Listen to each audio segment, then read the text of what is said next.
Hi, Mark. Thanks for coming to BizTalk. That's my great pleasure. How are you today? I'm very well, thank you. Thank you very much for having me. Thanks for coming. So let's start giving an introduction on yourself. So my name is Mark. I'm one of the co-founders of a brand called HOWAND. We've been going since 2013, and we make 100% plant-based superfood for dogs. Great. So let's start talking about your venture. So the venture actually started in 2013, as I mentioned before. We were creating dog grooming products, shampoos and body mists for both professional groomers and dog owners. And then in 2015, we rebranded to HOWND, which is what we are today. 2018, we added some dog treats, some vegan dog treats. And over the past couple of years, we've been working with vets and nutritionists to create 100% plant-based superfood for dogs. And that's where we are today. So let's walk through your deck, give more details about your startup. Absolutely. So as I've said, we have a range of dog food. It's specifically for dogs. It's a range of wet and dry. We are 100% powered by plants. So there is no animal proteins whatsoever in our products. We own all of our recipes, which have been created by vets and nutritionists. The food is hypoallergenic, it's nutritionally complete and balanced. And as one would expect, it's low in fat and high in protein. Unlike what you would find with animal proteins, our products are 100% free of any toxins, any antibiotics, and any hormones. And this is really quite important because animal proteins have proven to be quite cancerous or potentially quite cancerous. And it's something, if we can avoid the animal proteins in our food and still create something that's nutritionally complete and balanced for the dog, then why wouldn't we? So ultimately, we're creating something that's actually healthier for dogs. And of course, it's much kinder to the planet. As a brand, we straddle the lines between direct to consumer and business to business. So currently, as far as we have our own website, e-commerce website, we sell directly to end users. We also have our own Amazon storefront that we launched in December last year. And that handles both of our direct to consumer and business to consumer sales. We also do subscriptions from our website. And in fact, we've just launched subscriptions on Amazon as well. And that makes up about half of our revenue currently. And the other half is coming actually from our relationships with a variety of retailers. So we work with the likes of Pets at Home and Pet Mania in Ireland, the Vegan Kind. We work with Pedigree Wholesale, Wilco. We're about to launch into 90 stores with our food. So it's a really interesting proposition for us and a real opportunity as the plant-based space for dogs starts building quite nicely. This is just talking a little bit about where we are as what the potential for disruption is. Over the last few years, we've got a 300% increase in the number of vegans.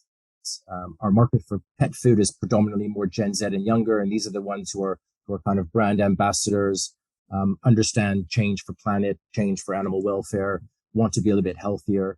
And we also have a nice fact about almost 60% of new pet owners are actually under age of 35. So you can see our target market is kind of forming at that 25 to 45 market.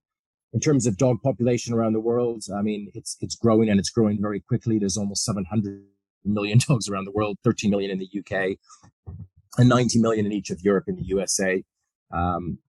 Average spend, we know, as a rough guide, is around £540 per annum, and that's just spent on food currently right now. Globally, we're looking at a £70 billion market. What is that for vegan dog food? It's around $3.5 billion market and expected to be growing for the next 6 years at twice the rate as the pet food category as a whole. So we're looking at about an 8% compound annual growth rate compared to almost 4.5. So again, all signs are pointing to the growth of plant-based food for animals.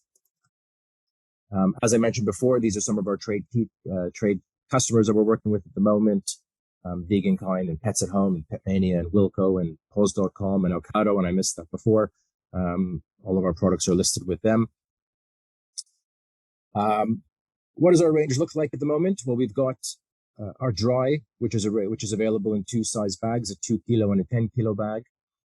It's for adults, and we have 3 varieties of wet food in 375-gram tins. And they're very humanized flavors: fresh blueberry and coconut porridge, papaya and lentil dal, hearty quinoa pumpkin casserole. These are all things that sound amazing, and they are amazing, and they're hugely palatable, and dogs definitely love them. What we're looking for now is investment to accelerate our growth and drive more NPD. And that's going to now include moving to a puppy range. So we'll be replicating pretty much what we have in adults for puppy, and we'd like to be able to do that by the end of this year. Following next year with a few more varieties, a bit more puppy, a bit more adult, maybe concentrating on a senior. And ultimately, what we want to be able to add to our range, which is still a few years away, is starting to look at cultivated meats. So if you're looking at, you're thinking of Beyond Meat, you think about Beyond Meat for dogs, probably the best way to describe it. So there's a few hoops to jump through. There's organizations and associations and legalities surrounding this, of course. But we're already speaking to companies, and hopefully in a few years' time, we'll be able to have lab grown or cultivated meat for dogs as well as another option. How do we compare with other brands? There's quite a few. Thankfully, there are actually quite a few brands out there, both in the plant-based space, 100% plant-based space, and then other brands that are launching that have got animal protein products, but they're also launching a plant-based product. So in the UK, we've got immediate competition that comes to mind, or guys like Omni and the Pack. And we alongside them launched around the same time, early last year. And we are 100% vegan as a brand. And then you've got the likes of Yara and Lily's Kitchen, and a few others that have created, who are predominantly animal-based brands, meat-based brands, but have also launched into the plant-based space because they can see where things are going. What makes us a bit of different from the vegan brands, we have some unique ingredients like hemp and moringa that's not widely seen at all in other brands at all. Hemp is a phenomenal source of omega-369, a phenomenal source of protein, and makes up most of our protein count in our products. And moringa is again very widely used within humans, not so much in pets, and again a very unique ingredient for us to have. And we have lots of certifications. We're cruelty-free international certified. We're certified by the Vegan Vegetarian Society, by PETA Cruelty-Free. We're one of very few to use a 100% plant-based vitamin D3. So, and we have no wheat or dairy or soya. So we're in a unique standpoint, I think, for the moment, and we'll continue making sure that we stay unique in the marketplace. When we look at revenues, as I said, we're not really a pure out-and-out startup.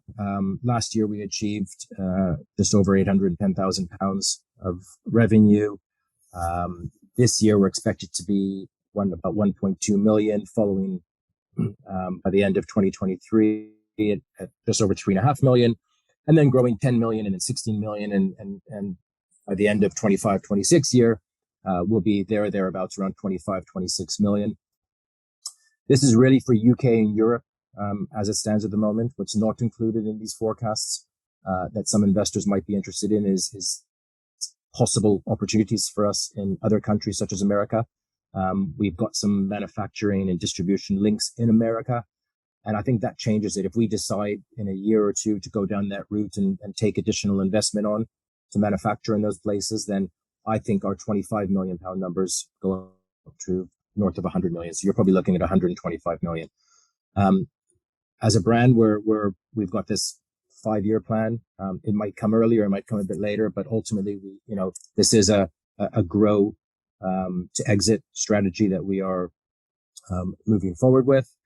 And in terms of subscription metrics, there's still a lot more A/B split testing to be done and understanding around the metrics, but we believe the lifetime value of a customer to be about £240, churn at 10%, at 12% margins, 50%, about a £35 per month spend, and cost of acquisition is around £70. So over the lifetime value of a customer, it would take us about 2 to 3 months to to make back what it's going to cost us to acquire the customer in the first place. We're a small team. We're a team of 7. There's 6 of us full time. There's 1 of us who's part time. It's myself and my co-founder Joe. We both have 20 years experience. Myself specifically from sales and business development and operations and a bit of marketing. My co-founder has been in copywriting and brand development and product development for 20 years. And then we've got our finance director who actually joined us in our first CrowdCube equity round that we had in November 2019. So he's a shareholder and our part-time finance director, and he's 13 years ex-Procter & Gamble and PepsiCo.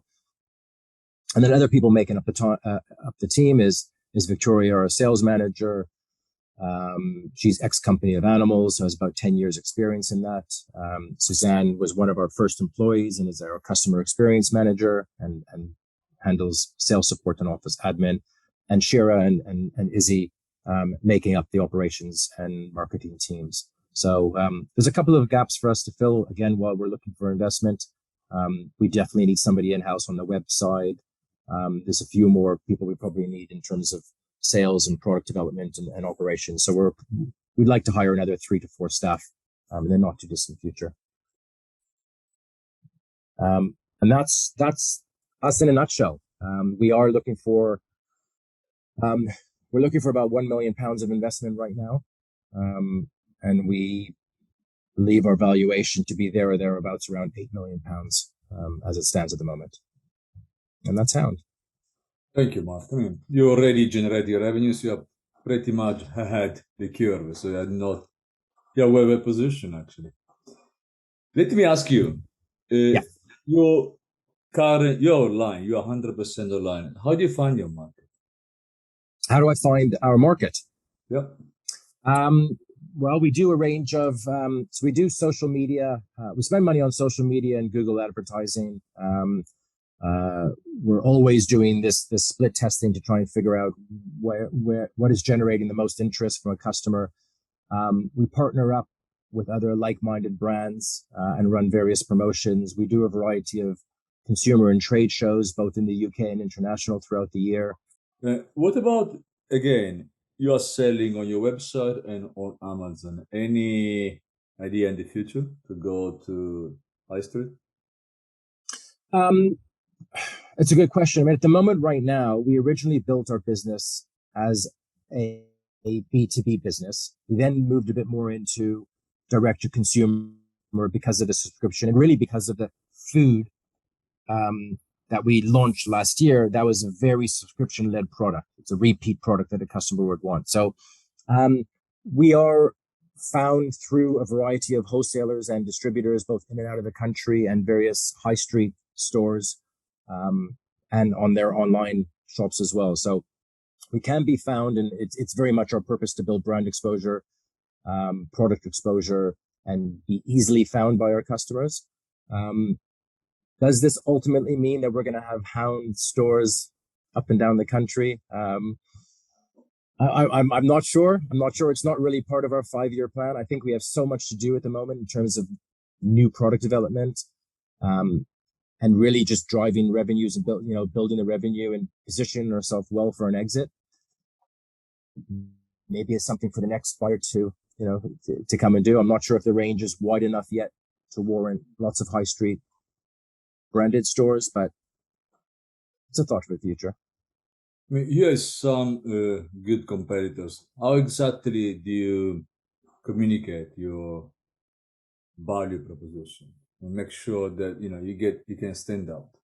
Yeah, well, we're very strong on the PR and marketing side. I mean, the one thing that I always found very interesting is being still a very small business and growing business.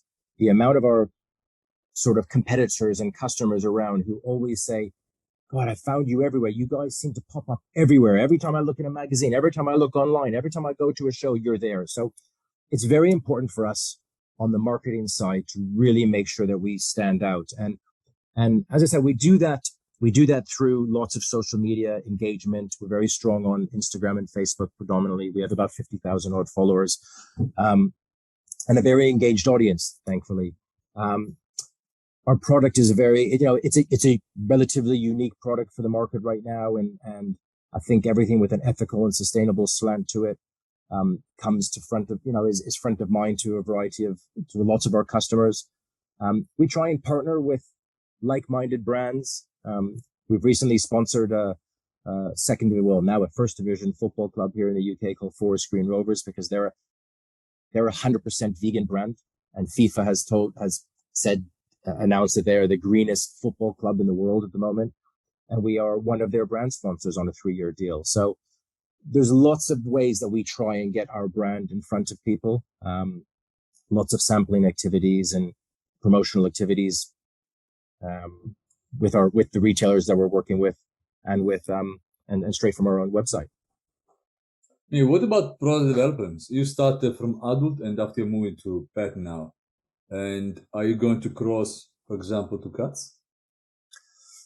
We've been asked that by all cat lovers around the world. Do we want to get into cats?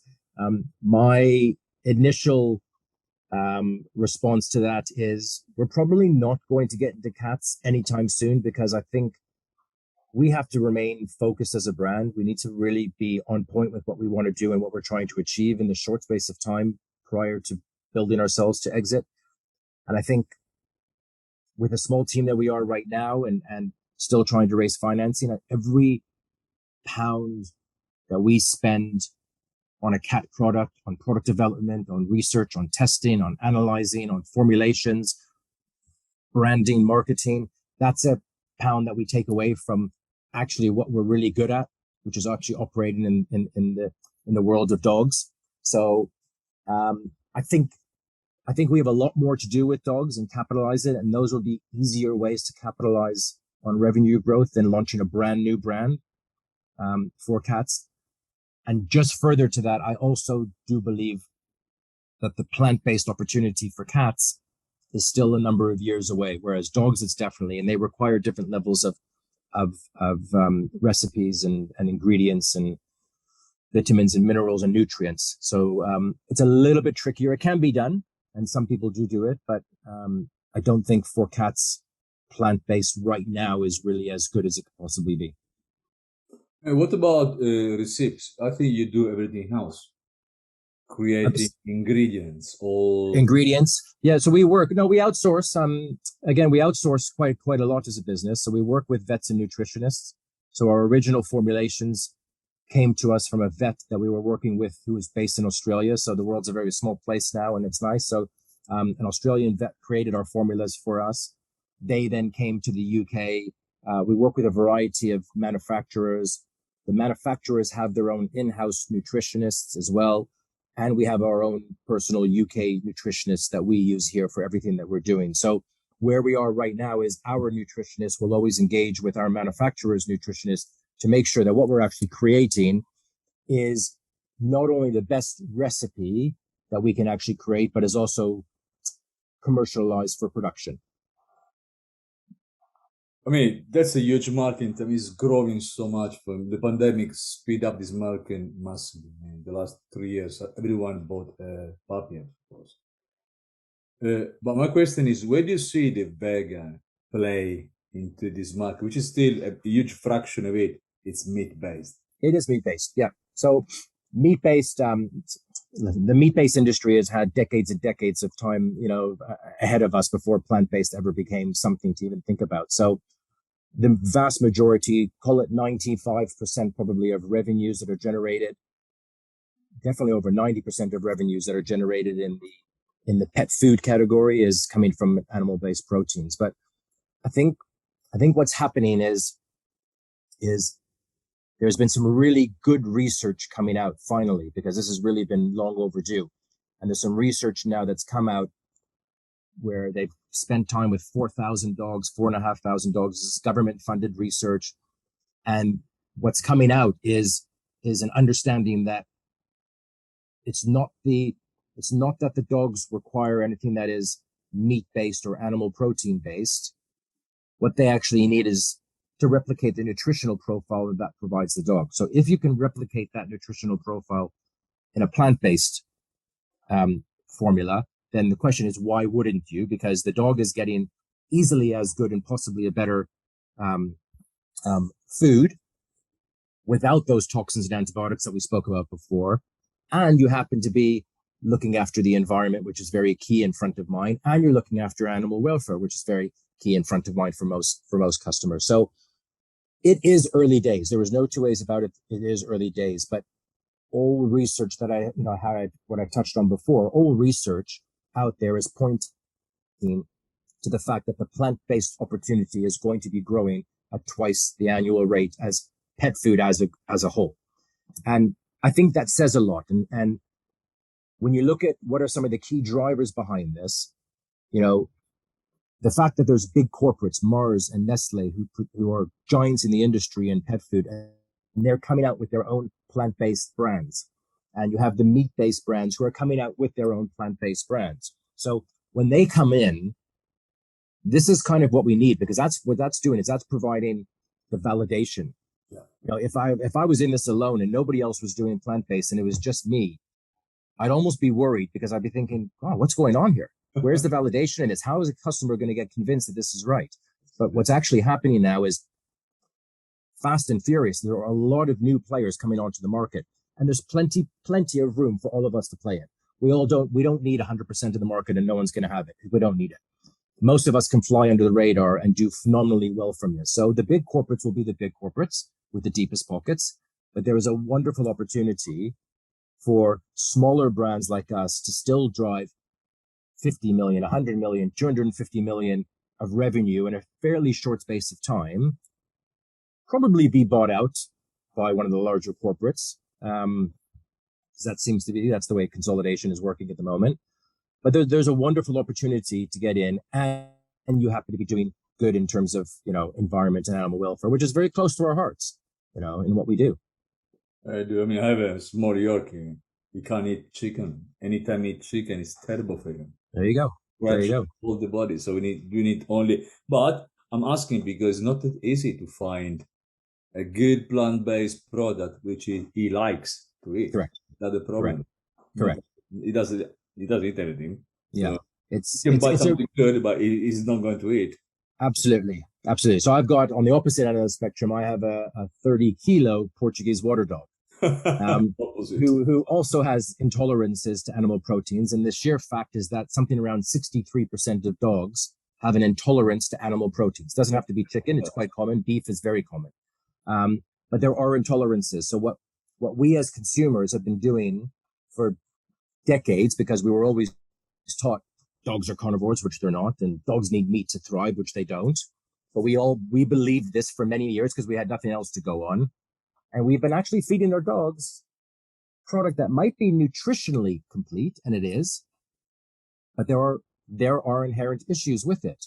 And there are those same things in the meats that humans eat, and the toxins, the antibiotics, and all that kind of stuff. It is there in the meat. So it's going to take a little bit of time to unravel the decades of meat washing, or whatever you want to call it, that we've had from the big corporates, after another, and telling us that you have to be buying the meat-based products. And it will take time, but it's coming. It is definitely coming. And I remember speaking to somebody, it was about a month ago or 2 months ago, and the person asked me if I knew what the key driver was. What was the key driver that said plant-based is here? And I gave him a list of things, and he was like, nope, that's not it. That's not it. I said, okay, just tell me, what's the key driver?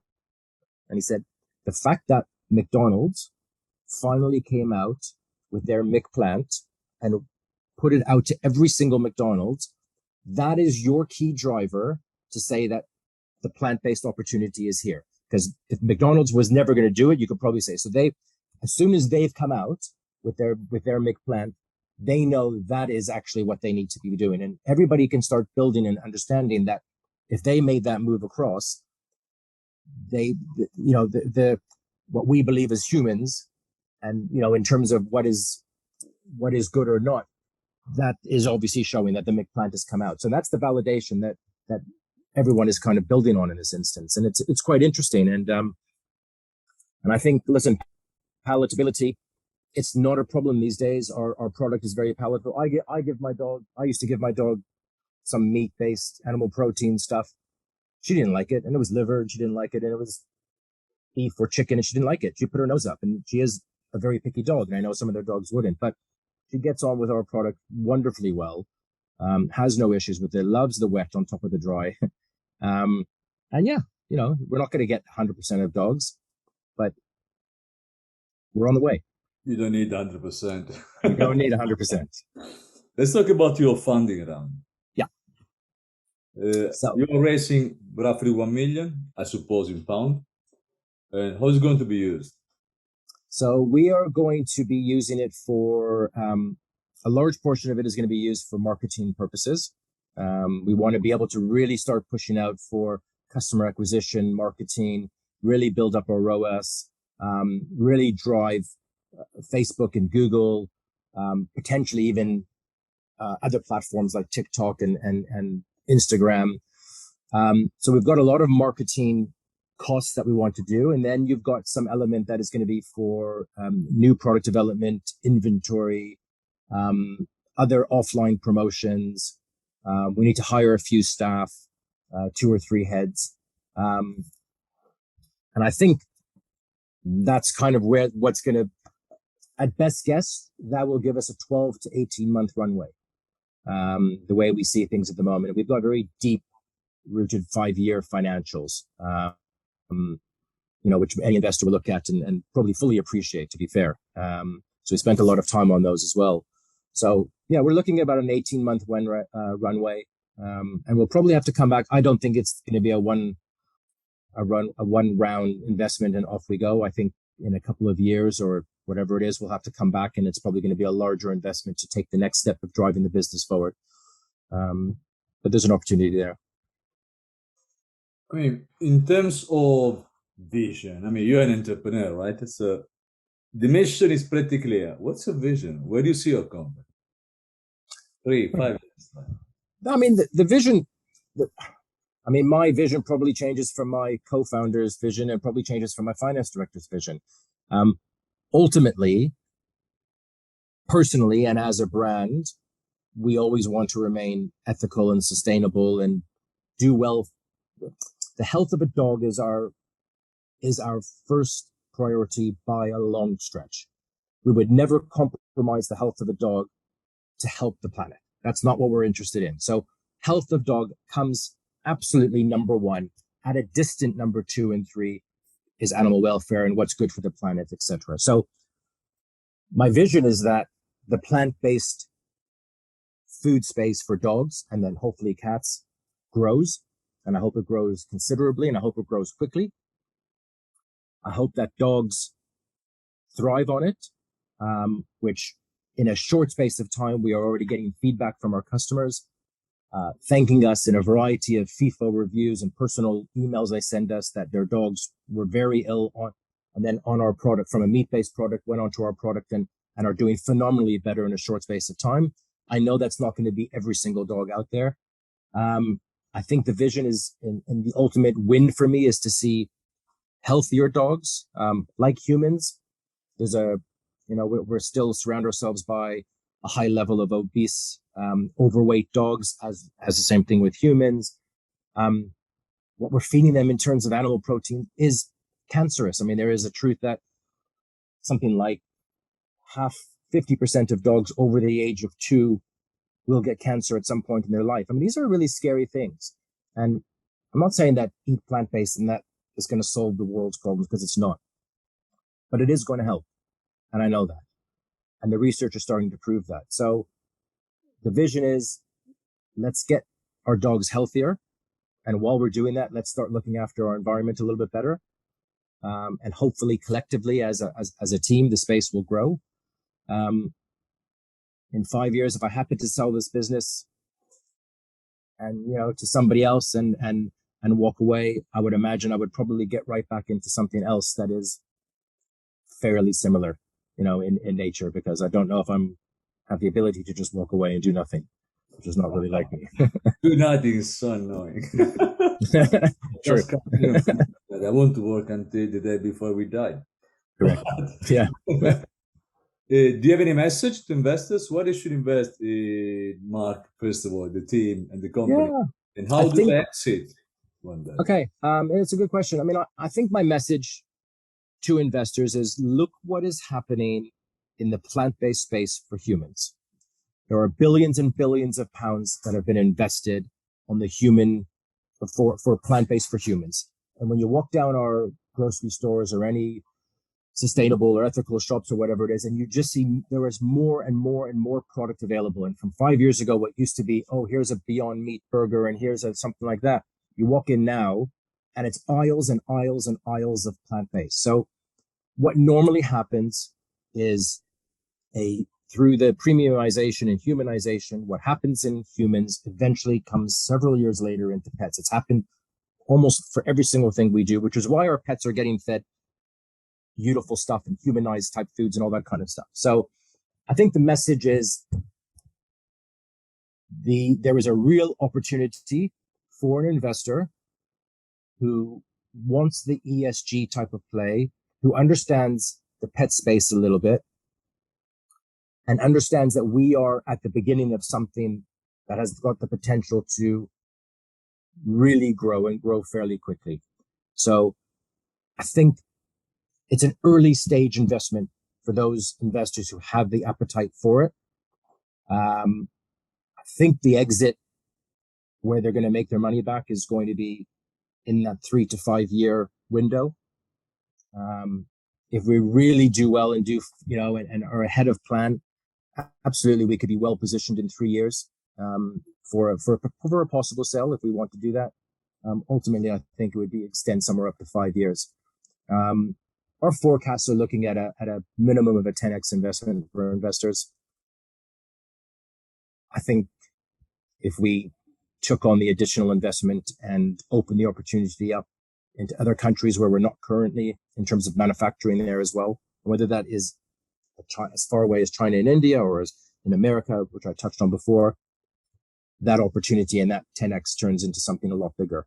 So for us, it's finding the right, ultimately, it's not just money we're actually looking for. Sometimes money is easy to get from people. It's actually an active participation in some way, shape, or form.